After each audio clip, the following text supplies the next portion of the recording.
Today we are reading from Gadhadā 1. Where is it? Sorry. Gadhadā 162, which is all about acquiring the virtues of Satya, Shauch, etc.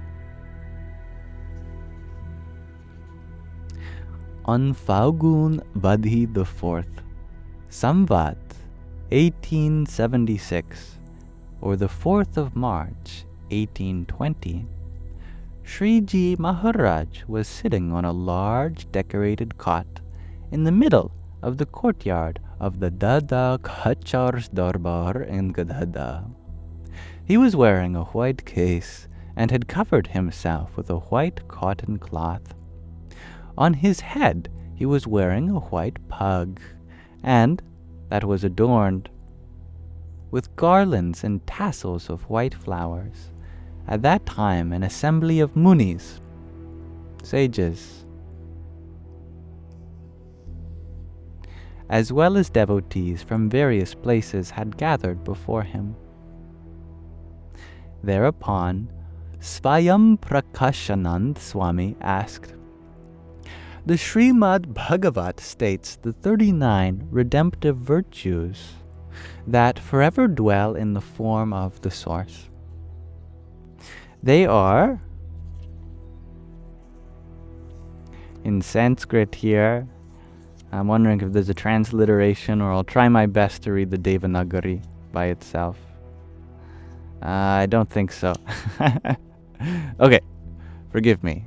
I'm going to try to read the Devanagari here.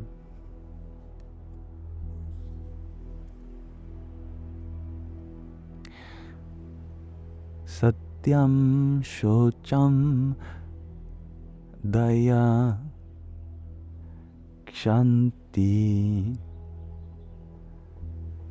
Styagaha Santosha Arjavam Shamo Damastapaha Samyam Titiksho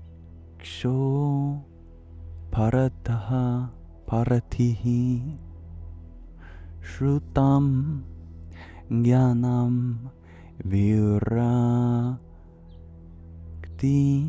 Raishvartam Shordham Dejo Balam Smurtihi Svatam Dream. No, it's not dream, it's Triam Koshalam Kanti Dhakartham Mardavamevacha Pragal Bhyam Prashramyaha. No, Prashrayaha Shilam Saha Ojo Valam Bhagha Gam Bhirtam Sdhair Dhamma Stikyam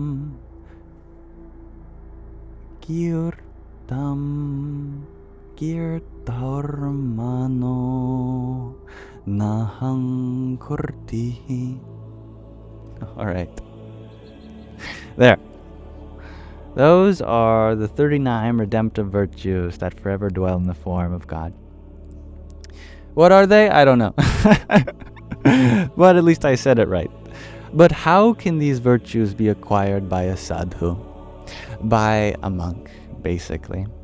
Sriji Maharaj replied, "If a sadhu develops perfect conviction in the source of all things, then they will acquire those redemptive virtues of the source." What is that conviction? Well, they realize that God is not like Kal, which is time. Not like time, not like karma, not like swabhav, the highest kind of sentiments, not even like maya, which is the material energy, and not like purush, a person. They realize God to be distinct from everything, their controller and cause. Yet, despite being their cause, they are beyond their influence. A person who has cultivated conviction in the manifest form of the Source in this manner will never be deflected in any way. Even if they hear misleading scriptures, or if they hear the talk of misleading philosophers, or even if their own antakaran, their own whole mind raises doubts within themselves, their conviction of God never wavers in any way whatsoever. A person with such a conviction in the Source is said to have a rapport with God. Moreover, one naturally acquires the virtues of whomever one has a rapport with. For example, when our eyes meet with an oil lamp, the light of that oil lamp enters our eyes, thus expelling the darkness present before them. In the same manner, one who has developed a rapport with the divine by having a firm conviction of them acquires the redemptive virtues of that divinity. As a result, just as the Source of all things is unattached in all respects and is capable of doing as he chooses, such a devotee also becomes extremely capable and unattached. Thereafter, Nirvikaranand Swami asked, despite having conviction in God, noble virtues are still not acquired. On the contrary, egotism and jealousy are increasing day by day. What can be the reason for this? Sriji Maharaj explained, even if one offers Amrut, Shingadiyo, Vachanag or Dudbhak and Sakar, or opium in God's thal, whatever you offer, how sweet it may be, the qualities inherent in each will still remain the same. They will not change in any way.